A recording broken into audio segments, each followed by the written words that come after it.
Hola RaniArtistas, bienvenidos nuevamente a mi canal RaniArts.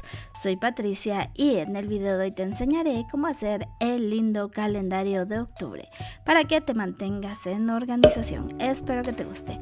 Antes de empezar, déjame decirte que si disfrutas mi contenido, puedes apoyarme dando me gusta, compartiendo con tus amigos y suscribiéndote para más. No te olvides de activar la campanita de las notificaciones para saber cada que hay nuevo video. También tienes el botón de super gracias si deseas donar una pequeña cantidad para que yo pueda seguir adelante con el canal. Espero tu apoyo y no te olvides de comentar tus sugerencias o qué fue lo que más te gustó del video. Espero que te haya gustado el diseño para el mes de octubre y felicidades a todos los cumpleañeros de este mes. Es el mejor mes del año.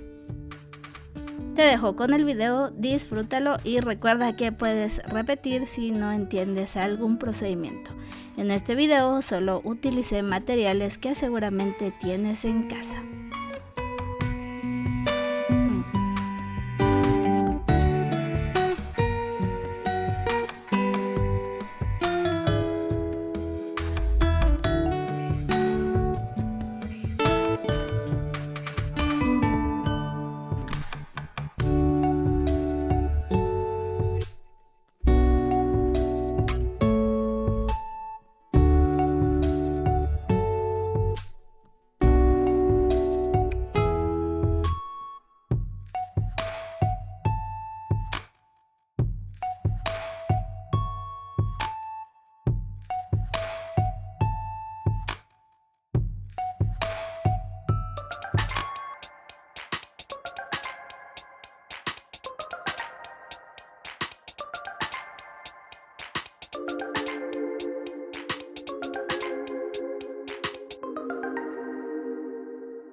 Finalmente agregamos todas las fechas y es así como ha quedado este lindo calendario muy fácil de hacer.